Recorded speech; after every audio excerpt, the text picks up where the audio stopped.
So Emma വാട്സന്റെ UN സ്പീച്ചിന്റെ ഈ ഫോഷി ക്യാമ്പയിന്റെ ഭാഗമായിട്ടുള്ള സ്പീച്ചിന്റെ സെക്കൻഡ് ഹാഫ് തുടങ്ങുന്നത് ഹിലരി ക്ലിന്റന്റെ 1997 ബീജിംഗ് വിമൻസ് റൈറ്റ്സ് സ്പീച്ചിനെ കുറിച്ചിട്ട് പരാമർശിച്ചുകൊണ്ടാണ്. So in that speech Hillary Clinton talked about women's rights. അപ്പം ആ 1997 നടത്തിയ സ്പീച്ചിൽ അവർ പരാമർശിച്ചിട്ടുള്ള പ്രശ്നങ്ങൾ ഇന്നും നിലനിൽക്കുന്നു എന്ന് പറഞ്ഞിട്ടാണ് എമ്മ വാട്സൺ തുടങ്ങുന്നത്. സോ പക്ഷെ അതിൽ എമ്മ വാട്സൺ ശ്രദ്ധിച്ചിട്ടുള്ള വേറൊരു കാര്യം എന്ന് പറയുന്നത് മറ്റൊന്നും ആയിരുന്നില്ല. The audience was predominantly female. Women's rights ഇഷ്യൂനെ പറ്റി എപ്പോഴൊരു കോൺവെർസേഷൻ ഉണ്ടാകുമ്പോൾ അതിന്റെ ഭൂരിഭാഗം ഓഡിയൻസ് ഫീമെയിൽ ആയിരിക്കും. അത് മാത്രമല്ല, മെയിൽ ഓഡിയൻസിന്റെ ഒരു ശതമാനം എന്ന് പറയുന്നത് 30% അല്ലെങ്കിൽ അതിൽ താഴെ എന്നുള്ള രീതി. സോ എന്തുകൊണ്ടാണ് why men are not part of the gender rights conversation? എന്തുകൊണ്ട് ജെൻഡർ റൈറ്റ് കോൺവെർസേഷന്റെ ഭാഗമായി പുരുഷന്മാർ വരുന്നില്ല? ഒന്നാമത് ഒരുപാട് തരത്തിലുള്ള പ്രജുഡിസ് നിലനിൽക്കുന്നുണ്ടാണ്. അത് സ്ത്രീകളുടെ പ്രശ്നമല്ലേ, അപ്പോൾ ഡിസ്കസ് ചെയ്യുന്നത് സ്ത്രീകളല്ലേ എന്ന് ചോദിക്കുന്നു. പക്ഷെ ഇതൊരു സൊസൈറ്റൽ പ്രശ്നമായതുകൊണ്ട് തന്നെ പുരുഷന്മാരും അതിന്റെ ഭാഗമാകേണ്ടതുണ്ട്. അതുകൊണ്ടാണ് Emma Watson is extending formal invitation to men to be a part of gender right conversation. Okay, ഈ ഹി ഫോർ ഷീ എന്നുള്ള ക്യാമ്പയിനിലൂടെ Emma Watson is inviting men to be part of gender conversation. ഇനി എന്തുകൊണ്ട് പുരുഷന്മാർ gender കോൺവെർസേഷന്റെ ഭാഗമാകണം എന്ന് നമുക്ക് നോക്കാം. Gender inequality as a men's issue. നമ്മൾ എപ്പോഴും ജെൻഡർ ഇനീക്വാലിറ്റിനെ ഒരു സ്ത്രീകളുടെ പ്രശ്നമായിട്ടാണ് കണക്കാക്കുന്നത്. സ്ത്രീകൾക്ക് ഓബിയസ്ലി പ്രശ്നങ്ങൾ ഒരുപാടുണ്ട്. അതുപോലെ തന്നെ പുരുഷന്മാരും ഈക്വലി സഫർ ചെയ്യുന്നുണ്ട്. Men are also suffering equally. എങ്ങനെയൊക്കെ എന്ന് നോക്കാം. സി, സൊസൈറ്റി ഓരോ ജെൻഡറിനും ഒരു ഡെഫിനറ്റ് ഒരു ബോക്സ് ഉണ്ടാക്കിയിട്ടുണ്ട്. ഇപ്പം പുരുഷന്മാർ ഇങ്ങനെയായിരിക്കും, സ്ത്രീകൾ ഇങ്ങനെയായിരിക്കും എന്നൊക്കെ. അപ്പം അതിൽ ചില എലമെന്റ്സ് ഡിസ്കസ് ചെയ്യാണ് എമ്മ വാട്സൺ. സോ ആ father's role in a child. ഒരു കുട്ടിയുടെ ജീവിതത്തിൽ നമ്മൾ എപ്പോഴും അമ്മയുടെ റോളിനെ വളരെ വലുതാക്കി കാണിക്കുന്നുണ്ട്. സോ എത്രത്തോളം ഒരു അമ്മ ഇമ്പോർട്ടന്റ് ആണോ അത്രത്തോളം ഇമ്പോർട്ടന്റ് ആണ് ഒരച്ഛൻ. A father is as important as mother in a child's life. അത് പലപ്പോഴും ഈ സൊസൈറ്റി കാണാതെ പോകുന്നുണ്ട്. And the next thing is men afraid to seek help for mental health issues. Mental health ഇഷ്യൂസിനെ എപ്പോഴും അല്ലെങ്കിൽ മെന്റൽ ഹെൽത്ത് ഇഷ്യൂസുമായി ഡീൽ ചെയ്യുന്ന ആൾക്കാർ എപ്പോഴും വീക്ക് ആയിട്ടുള്ള ആളുകൾ എന്നുള്ള രീതിയിലാണ് സമൂഹം നോക്കിക്കാണുന്നത്. അതുകൊണ്ട് തന്നെ ഒരു പുരുഷന്മാർക്ക് അല്ലെങ്കിൽ ഏതെങ്കിലും ആൺകുട്ടികൾക്കോ ഒരു മെന്റൽ ഹെൽത്ത് ഇഷ്യൂ വരികയാണെങ്കിൽ അവരെ ഹെൽപ്പ് സീക്ക് ചെയ്യാൻ ഒരു ഹെസിറ്റൻസ് കാണിക്കുന്നുണ്ട്. അവരധികം മുന്നോട്ട് വരുന്നില്ല. സാധാരണ ഏതൊരു രോഗവും പോലെയാണ് മാനസിക രോഗങ്ങളും എന്ന് കരുതി മുന്നോട്ട് വരാൻ പുരുഷന്മാരെ ഭയക്കും എസ്പെഷ്യലി. അതുകൊണ്ട് തന്നെ അതിന്റെ ചില എക്സാമ്പിൾ എന്നുള്ള രീതിയിൽ എമ്മ വാട്സൺ പോയിന്റ് ഔട്ട് ചെയ്യുന്നതാണ് the rising suicide rate in UK among men. പുരുഷന്മാർക്കിടയിൽ വളർന്നു വരുന്ന ആത്മഹത്യാ പ്രവണത അത് UK മാത്രമല്ല, ലോകത്തിന്റെ മറ്റ് പല ഭാഗങ്ങളിലും ഉണ്ട്. Then the next thing is men made fragile and insecure by the distorted idea of male success. Male success എന്ന് പറഞ്ഞിട്ടുള്ള ഒരു കാര്യമുണ്ട്. സി, സ്ത്രീകളെ എപ്പോഴും കുറച്ച് വലുതാകുമ്പോൾ എഡ്യൂക്കേറ്റഡ് ആയി കഴിഞ്ഞാലും പെൺകുട്ടികളെ കല്യാണം കഴിഞ്ഞു കഴിഞ്ഞാൽ സൈഡ് ആകുന്നു എന്നുള്ളതാണ് നമ്മുടെ നോഷൻ എങ്കിൽ പുരുഷന്മാരും ഈക്വലി ട്രാപ്ഡ് ആണ്. സോ ഒരു ഏജ് എത്തിക്കഴിഞ്ഞാൽ അതായത് വിദ്യാഭ്യാസമൊക്കെ കഴിഞ്ഞിട്ടുള്ള എഡ്യൂക്കേഷൻ ഒക്കെ കംപ്ലീറ്റ് ആയിട്ടുള്ള സ്റ്റേജ് എത്തിക്കഴിഞ്ഞാൽ പെട്ടെന്ന് ജോലി, അതും സാധാരണ ജോലിയല്ല, വലിയ ജോലി. ആൻഡ് അത്തരത്തിലുള്ള ഒരു ഓക്യുപ്പേഷൻ അല്ലെങ്കിൽ ഒരു ബാങ്ക് ബാലൻസ്, ആ ഒരു വെൽത്ത് അവർ പെട്ടെന്ന് ഉണ്ടാക്കണം, അവരുടെ ഫാമിലിനെ അവർ നോക്കണം എന്നുള്ള സൊസൈറ്റൽ പ്രഷർ പുരുഷന്റെ മേലെ അടിച്ചേൽക്കുന്നു. അതിന് നമ്മൾ ഒരു ബ്യൂട്ടിഫുൾ പേര് കൊടുത്തിട്ടാണ് വിളിക്കുന്നത്, ദാറ്റ് ഇസ് മെയിൽ സക്സസ്. പുരുഷന്മാരുടെ ആ ഒരു സക്സസിന് അത് മാൻഡേറ്ററി ആണ്, അത് നിർബന്ധമാണ്.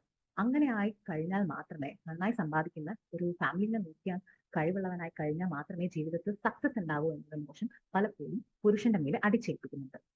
അത് പലപ്പോഴും ആളുകളിൽ ഇൻസെക്യൂരിറ്റി, അതേപോലെ തന്നെ എന്താ പറയാ, ഒരു അൺസെറ്റിൽഡ് ഫീലിംഗ് പുരുഷന്മാർക്കിടയിൽ ഉണ്ടാക്കുന്നുണ്ട്. ദെൻ എമ്മ വാട്സൺ നേരത്തെ പറഞ്ഞ പോലെ ഒരു 18-ാം വയസ്സൊക്കെ ആയപ്പോഴാണ് എമ്മ വാട്സൺ ശ്രദ്ധിക്കാൻ തുടങ്ങിയത് male friends are unable to express their feelings express ചെയ്യാൻ ആൺകുട്ടികൾ മടി കാണിക്കുന്നു. കാരണം എന്താ വെച്ചാൽ ഫീലിംഗ്സ് എക്സ്പ്രസ് ചെയ്യുക എന്നുള്ളതും അത് നമ്മുടെ പേടികൾ അല്ലെങ്കിൽ പ്രശ്നങ്ങൾ ഷെയർ ചെയ്യുന്നത് ഒരു വീക്ക് ആയിട്ടുള്ള ഒരു മനുഷ്യന്റെ സ്വഭാവമാണെന്നുള്ള സൊസൈറ്റൽ ഇമോഷൻസ് കാരണം പലപ്പോഴും ആൺകുട്ടികൾ ഇമോഷൻസ് എക്സ്പ്രസ് ചെയ്യാറില്ല. ദെൻ എങ്ങനെയാണ് ജെൻഡർ ഇക്വാലിറ്റി അച്ചീവ് ചെയ്യുന്നത്? Is beneficial for both sexes. രണ്ട് ജെൻഡറിനും അല്ലെങ്കിൽ രണ്ട് സെക്സിനും ജെൻഡർ ഇക്വാലിറ്റി അച്ചീവ് ചെയ്യുന്നതുകൊണ്ട് എന്തൊക്കെ നേട്ടം വരുന്നു നോക്കാം. പുരുഷന്മാരെ എടുക്കുകയാണെങ്കിൽ അവർക്ക് അഗ്രസീവ് ആവേണ്ട ആവശ്യമില്ല. നമ്മൾ ഫിസിക്കലി സ്ട്രോങ് ആണ്, മെന്റലി സ്ട്രോങ് ആണ്, നമ്മൾ അഗ്രസീവ് അച്ചീവേഴ്സ് ആണ് എന്ന് ലോകത്തിന് കാണിക്കേണ്ട ആവശ്യമില്ല. ചിലപ്പോൾ അവർക്ക് സ്മൂത്ത് ആയിട്ട് ജീവിതം നയിച്ചു പോകുന്നതായിരിക്കും താല്പര്യം. അപ്പൊ അങ്ങനെയുള്ള ആളുകൾ അങ്ങനെ ജീവിക്കട്ടെ എന്നുള്ള രീതിയിൽ. പിന്നെ they can be both sensitive and strong. പുരുഷനായ സ്ട്രോങ് ആയിരിക്കണം എന്നുള്ള നോഷൻ ഒരു സൈഡിൽ നിൽക്കുമ്പോൾ അതേസമയം സ്ട്രോങ് ആവുന്നതിനൊപ്പം അവർക്ക് എന്തും ആവാം, സെൻസിറ്റീവ് ആവാം. സെൻസിറ്റീവ് ആവുക എന്നുള്ള ഉദ്ദേശിക്കുന്നത് സ്വന്തം ഇമോഷൻ എക്സ്പ്രസ് ചെയ്യാനും മറ്റുള്ളവർക്ക് വേണ്ടി അവർ ഇമോഷൻസ് എക്സ്പ്രസ് ചെയ്യുമ്പോൾ അവിടെ ഉണ്ടാവാനും അവരോടൊരു എംപത്തൈസ് ചെയ്യാനും കഴിവുണ്ടാവുക എന്നുള്ളതാണ്. Then they can B vulnerable. പലപ്പോഴും നമ്മൾ ഒരു ഫേക്ക് പേഴ്സണാലിറ്റി അല്ലെങ്കിൽ ഒരു ഫെക്കേഡ് ഉണ്ടാക്കിയിട്ട് പുറമെ കാണുമ്പോൾ ഞാൻ വളരെ സ്ട്രോങ് ആണെന്ന് നടിക്കും, പക്ഷെ ഉള്ളിൽ ഒരുപാട് സങ്കടങ്ങൾ ഉണ്ടാവും അല്ലെങ്കിൽ പ്രശ്നങ്ങളുണ്ടാവും. അപ്പം അതൊന്നും പുറമെ കാണിക്കരുത് എന്നുള്ള രീതിയിൽ ഒരു ഫേക്ക് ഫേസ് അല്ലെങ്കിൽ ഫേക്ക് പേഴ്സണാലിറ്റി ഉണ്ടാക്കി വെക്കുന്നതിനാണ് അതിന് മാറി ഈ വൾനറബിൾ. നമുക്ക് എന്താണോ ഫീൽ ചെയ്യുന്നത് അത് എക്സ്പ്രസ് ചെയ്യാം. അത് കാരണം ജഡ്ജ് ചെയ്യാത്ത ഒരു സൊസൈറ്റി ഉണ്ടെങ്കിൽ, ഇക്വാലിറ്റി കാണിക്കുന്ന ഒരു സൊസൈറ്റി ഉണ്ടെങ്കിൽ men will be have space to be vulnerable. Okay, ഇനി സ്ത്രീകളുടെ കാര്യത്തിൽ എടുക്കുകയാണെങ്കിൽ not being compelled to be accepted. Society accept ചെയ്യുന്ന ഒരു തരത്തിലുള്ള സ്ത്രീകളുണ്ട്. ഫെമിനിൻ ആയിട്ടുള്ള സൊസൈറ്റി ബ്യൂട്ടി സ്റ്റാൻഡേർഡ്സിന് അനുയോജിച്ച അങ്ങനെയുള്ള സ്ത്രീകളെയാണ് സൊസൈറ്റി അക്സെപ്റ്റ് ചെയ്യുന്നത്. പക്ഷേ ഈ ജെൻഡർ നോംസ് ഒക്കെ തച്ചടച്ച് ഒരു ഈക്വൽ സൊസൈറ്റി ഉണ്ടാക്കുകയാണെങ്കിൽ എല്ലാ സ്ത്രീകളും ഒരുപോലെ ആയിരിക്കും. അവർക്ക് സൊസൈറ്റിയുടെ സ്റ്റാൻഡേർഡിനനുസരിച്ച് മാറേണ്ട ആവശ്യമില്ല. They are not compelled to be accepted by the societal stand. പിന്നെ ഈ സ്ത്രീകളെ എപ്പോഴും സെൻസിറ്റീവ് ആണെന്ന് പറയാറുണ്ട്, പക്ഷെ women can also be strong എന്ന് പറഞ്ഞിട്ടുള്ള ഒരു നോഷനും അവിടെ വരും. Then free from prejudice. സ്ത്രീകൾ അങ്ങനെയായിരിക്കണം, ഇങ്ങനെയായിരിക്കണം, സ്ത്രീകൾ അങ്ങനെ ചെയ്യരുത്, ഇങ്ങനെ ചെയ്യരുത് എന്നുള്ള മുൻവിധികളെയൊക്കെ തച്ചുടയ്ക്കാനും ജെൻഡർ ഇക്വാലിറ്റി അച്ചീവ് ചെയ്യുന്നതിലൂടെ സാധിക്കും. Then the he for she campaign. അതെന്താണ് ഇന്റൻറ്റ് ചെയ്യുന്നത്? The he for she campaign is equal to freedom and it's main objective is the freedom of every gender. എല്ലാ ജെൻഡറിന്റെയും സ്വാതന്ത്ര്യമാണ് ഈ ക്യാമ്പയിൻ കൊണ്ട് ഉദ്ദേശിക്കുന്നത്. അവിടെ men and women are not defined by our the men and women are need to be defined by what they are. സ്ത്രീയും പുരുഷനും എങ്ങനെയാണോ അതേപോലെ അവരിരിക്കട്ടെ, അല്ലാതെ not what they are not. Societal സ്റ്റാൻഡേർഡ്സിനനുസരിച്ച് മാറാതെ ഒരു അവരെങ്ങനെയാണോ അങ്ങനെ ആക്സെപ്റ്റ് ചെയ്യാൻ പറ്റുന്ന ഒരു society. Regarding gender as a spectrum, പലപ്പോഴും നമ്മൾ ജെൻഡറിനെ ഒരു ബൈനറി നോമാറ്റാണ്. ബൈനറി എന്ന് പറഞ്ഞാൽ ദിസ് ഓർ ദാറ്റ്. ഇവിടെ സ്ത്രീ അല്ലെങ്കിൽ പുരുഷൻ എന്നുള്ള രീതിയിലാണ് ജെൻഡറിനെ കാണുന്നത്.